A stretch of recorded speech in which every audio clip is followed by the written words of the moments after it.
പല പല ബിരിയാണികൾ ഞാൻ ഉണ്ടാക്കി നോക്കിയിട്ടുണ്ട് കേട്ടോ. ആദ്യമായിട്ടാണ് ചെമ്മീൻ ബിരിയാണി ഉണ്ടാക്കുന്നത്.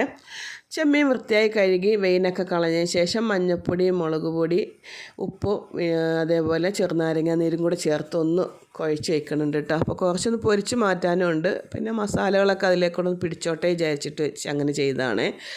ഉള്ളിയും കറിവേപ്പിലയും കൂടെ ഒന്ന് വറുത്ത് മാറ്റി വയ്ക്കുന്നുണ്ട് കേട്ടോ. നമ്മളതിലേക്ക് തന്നെ ഏലക്ക, ഗ്രാമ്പു, പട്ട, ലേശം പെരുംജീരകവും കൂടി ഇട്ടതിന് ശേഷം സവാളയിലേക്കിട്ട് നന്നായി ഒന്ന് വഴറ്റിയെടുക്കുന്നുണ്ട്. അതിലേക്ക് ഇഞ്ചി, വെളുത്തുള്ളി, പച്ചമുളക് ചതച്ചതും കൂടി ഇട്ട് കൊടുത്ത് നല്ലപോലെ ഒന്ന് ഇളക്കാം കേട്ടോ.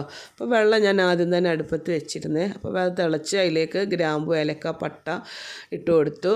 അതുപോലെ ഒരു ചെറിയ ക്യാരറ്റ് അരിഞ്ഞതും കൂടി ഇട്ട് കൊടുത്തിട്ടോ. എന്നിട്ട് ഉപ്പ് ഇട്ട് കൊടുത്ത് അരി ഇട്ട് കൊടുത്ത് നല്ലപോലെ ഇളക്കിയ ശേഷം അതിലേക്ക് ഒരു ചെറുനാരങ്ങയുടെ പകുതി ഞാനൊന്ന് പിഴിഞ്ഞൊഴിച്ച് ഇടുന്നുണ്ട്. ചോറ് ഒരുപാട് വെന്ത് പോകാതിരിക്കാനാണ്.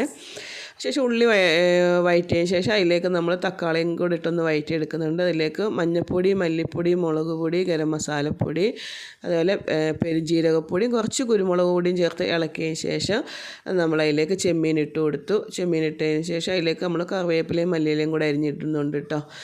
നല്ലപോലെ ഒന്ന് ഇളക്കുക. അതിലേക്ക് ചോറ് വെന്തത് ഇട്ട് കൊടുക്കുക. അതേപോലെ ഗാർണിഷ് ചെയ്യാൻ വെച്ചാൽ നമ്മൾ ഉള്ളി വറുത്ത് വെച്ചില്ല അതും, നെയ്യും, അതേപോലെ പാലിൽ മഞ്ഞൾപ്പൊടി കലക്കിയതും കുറച്ച് ഗരം മസാലയും കൂടെ ചേർത്ത് കൊടുത്തു കേട്ടോ. പക്ഷെ ഞാൻ ഉദ്ദേശിച്ചതുപോലെ അല്ല കേട്ടോ, സൂപ്പർ ടേസ്റ്റ് ആയിരുന്നു.